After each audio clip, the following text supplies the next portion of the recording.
Hello children, once again welcome back to the session. So what is the topic which we are discussing now? That is gait of animals. We had completed our earthworm, snail and cockroach. Now we are going to see about birds, fish and then snake. So gait of birds. Everyone, you all know that birds have wings to fly, and some birds can also swim. Yes or no?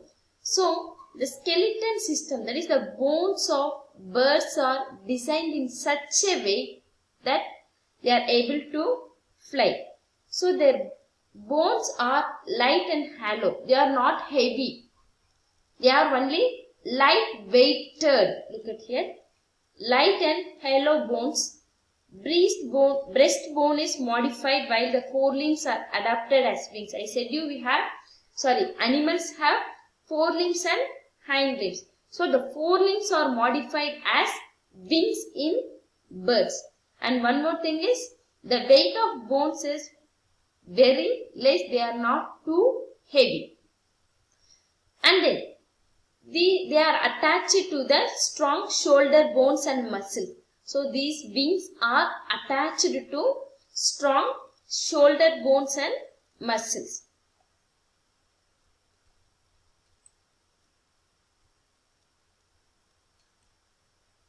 Next thing is gait of fish. I will explain you detailedly. Okay. So don't think what is this, ma'am, we are not able to understand. Just I am giving you a glance. Next I will tell you briefly about this. Okay. Gait of fish. So what are the features that helps the fish to swim? The one thing is fins. The first important thing is fins help to swim in water. And then tails. Tails help to change the direction while swimming. Streamlined body. Do you know what is meant by streamlined, children? Children, streamlined. Due to power cut, it's not clear my face. You just listen to my voice, okay? So streamlined is nothing but the body of the fish you can see here, which is narrow in the front and in the back, but it is broader in the center.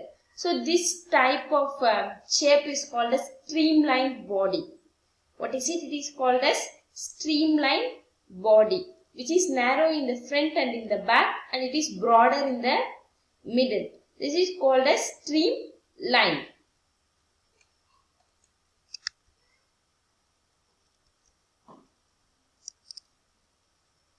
And then the next is gait of snake. Snake has a long backbone. It has a long straight backbone which is made up of small bones. And its slithers is nothing but move. It moves. It moves with the help of many thin muscles and moves by making loops of its body. Loops is nothing but this.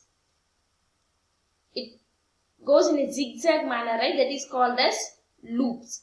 It slithers with the help of many thin muscles. Slithers is nothing but it moves. And then the loops are nothing but the zigzag way in which the snakes go. These loops push the body forward. These loops push the body of the snake forward. Now we are going to study this all in a detailed way now. Okay. Yes children, the first one is gait of fish. You all would have seen the paper boats, right? Making it in the rainy season and used to play with them. Whether you all had that experience or not, I don't know, but I had that experience, okay? So these paper boats, why I am showing this boat here? Nothing but these boats are related to the fishes. Look at this boat structure, children, which is broader in the center and it is narrow in the edges. It is broader in the center and narrow in the edges. When you place this boat and you are pushing that from backward, you are going to push that paper boat from the backward. So what happens? It moves. Have you watched that? It used to move. But if you are going to move that from the side, it would fall down. Have you seen that? Yeah. So the movement of boat is same as the principle in which the fishes move. Okay. And one more question, children. Why do the boats float? Why do the boats float? Yes. So, and it is also due to the streamline only. Okay. So, one more thing we have discussed, right? Floats and sinks in properties. Due to that, one more thing is density. The first main point here is density. Okay. And the next thing, why do it floats? And this is also a streamlined structure. This is also a streamlined structure. And look at here. So the fish and the boat, both are similar in structure. So which is broader in the center and then which is thinner, that is narrow in the edges. So we have fins, which helps in the movement of fish, and tails. It is used to change the direction when the fish moves. Okay. So it is like a curved shape. So the body structure is called as streamline. What is this? Is called as streamline. The shape is such a way that it is easy to move in the water. And the skeleton system of fish is made up of very strong muscles. The skeleton system of fish is made up of very strong muscles. During its motion, the muscles make the front part of the body to be in curved structure. To be curved as shown in the figure. Look at here. So just compare these two. Okay. So how it is? That is why the fishes are able to swim in water. Okay. One thing is fins. And then tail. And one more thing is its body structure. These are all the 3 points which helps it to move in water. Okay, children. Next we are going to see that which we are going to see is about the snakes. One thing, children, millions of years ago, snakes used to move with the help of its limbs. But they lost it. But it didn't stop them from moving from one place to other. They used to crawl on the ground. As I already said you, snakes have a long backbone. What is it? Snakes have a long backbone. So these bones are attached to tiny muscles, that is thin muscles which is there on their body. They are connected to each other. Muscles are connected to the backbone and ribs of the snake. These small muscles are connected to the backbones and ribs of the snake. Children, one inconvenience is that due to network problem, this video might not be clear.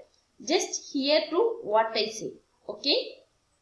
And then snake's body curves into many loops. So how does it move? In a curved way. It curves into many loops. So each loop of the snake gives a forward push. During each loop, the snakes had a forward push. So this push against the body helps in it moving from the ground. Okay. Since its long body makes many loops, so it is easy for them to move on the ground. So as I said you, they have a backbone. And how does it move on the ground? So they have small scales which is under their body. They have small scales which is under their body. So this scales helps them in moving from one place to the other. And one more thing, snakes never go straight. They used to go in a wave-like manner. Snakes never go in a straight way. They used to have a wave pattern, that is a zigzag way. Okay, they have a backbone, scales and muscles. So these are all the things which is helpful for the snakes to move on the ground. The first point what I said you, they have limbs, but they lost that limb as the day is gone. And then the scales helps them in moving. The snakes are able to move with the help of their scales which is present, and a backbone is there. So this backbone is connected to many small muscles which is there in the body. While the snakes move, they used to have a curve-like way. So this is the locomotion for the snake. Next we are going to see about the birds. Locomotion in birds. Birds are warm-blooded animals. What is it? They are warm-blooded animals. Try to find the meaning of what is meant by warm-blooded and tell me in the next class. You can send your answers through WhatsApp also. So as I already said you, they have a pair of wings and a pair of legs. They can walk as well as they can fly. 4 limbs are modified as wings. 4 limbs and hind limbs are there in animals. In birds, the 4 limbs are modified as wings. So here it can be related to somewhat cockroach. Okay children.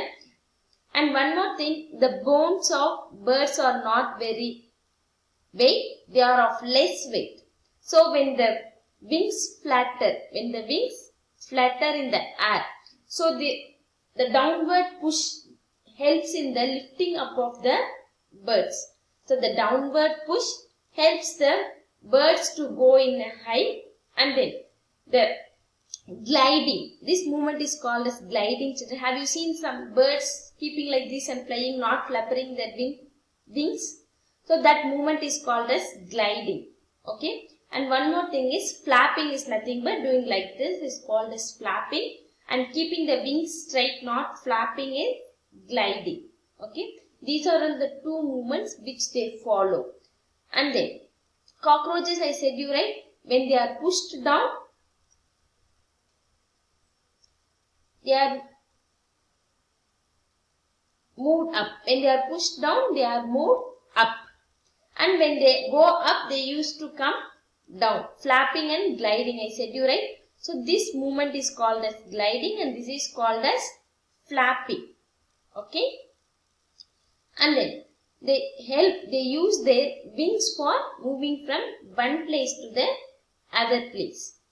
And then when they are also able to identify the places which they go. They have a strong sense of eyesight. They have a strong sense of eyesight, which I said you in the last class.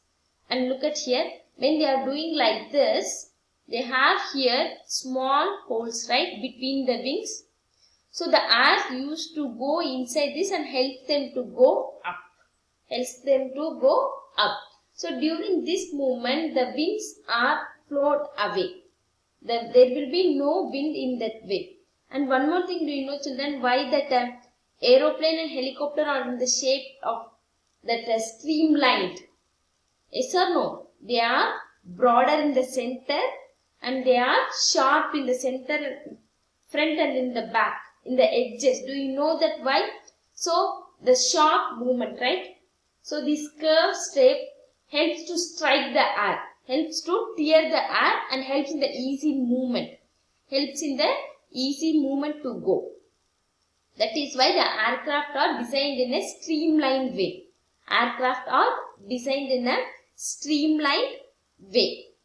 So the front side of the aircraft will be like this. Yes or no? So if in this shape, so if it moves like this, it is easy for them to tear the air and move there easily. Okay. That is one of the reason. So if it is broader in the front, it is not able for them to go in an easy way. And here, wing pushes the air downward.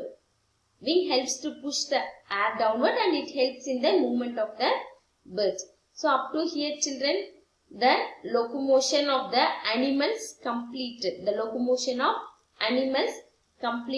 If you have any doubt regarding this, you can clarify your doubts with me. In the next class, I will be explaining you everything in a short way and I will give you a recap of this lesson. In the next class, we will complete this lesson with some questions. Okay, children? So, thank you for listening the class.